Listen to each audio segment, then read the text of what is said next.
যে এখানে আনোয়ার নামে একজন আছে, ও হইল এখানকার সেক্রেটারি। ওর নামে প্রায় ৮-১০টা হত্যা মামলা আছে। ওর নামে ৮-১০টা হত্যা মামলা আছে।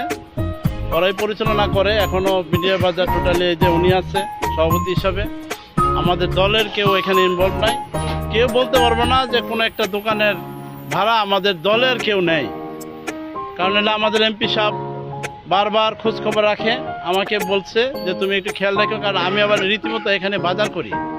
আমি দোকানদারদের মাঝে মধ্যে জিজ্ঞেস করি কোনো সমস্যা টমস্যা আছে, বলো যে না কোনো সমস্যা নাই।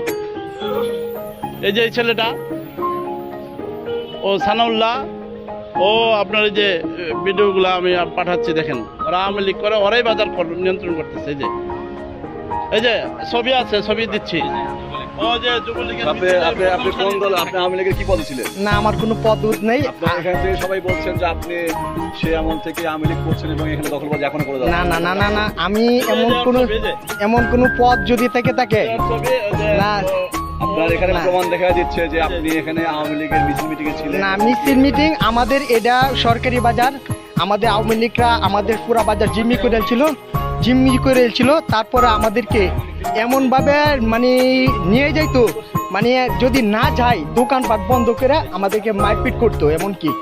এমনও মারছে আমাদেরকে নিয়ে, আমরা যাই না। আমরা হইলো বাজারের দোকানদার। আমরা বাজারটা বিডিআররা ডাইল ভাত কর্মসূচি দিয়ে এই বাজারটা দিছে। আমরা বিডির শুরু থেকে আসি। আমরা ইনশাল্লাহ বাজারটা ধরে রাখার চেষ্টা করি। এইভাবেই আমরা চেষ্টা করতেছি। 5 আগস্টের পর থেকে একটা কমিটি দিছে, আমি নিজে দায়িত্বে আছি।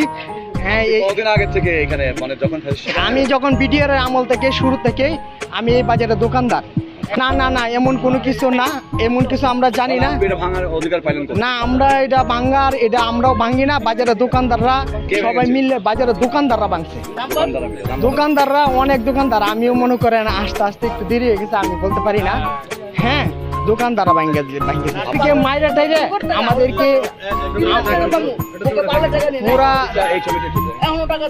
না, এটা আমরা গেছি, আমরা আওয়ামী লীগের সময় আমাদেরকে মাইরা টাইরা মিছিল নিয়ে নিছে। যারা আলিরাজ শাউন যারা মনে করেন আমাদের এই বাজার আওয়ামী লীগ জিম্মি করছে, তারা আমাদের সাধারণ দোকানদাররাকে নিয়ে মনে করেন বিভিন্ন প্রোগ্রামে যাইতে হয়। যদি প্রোগ্রামে না যাই, আমি একবার এক প্রোগ্রামে গেছি না, আমার দোকানের অনেক কিছু ভাঙছে। যদি না যাস তাহলে তাদেরকে বাজারে ঢুকতে দিব না।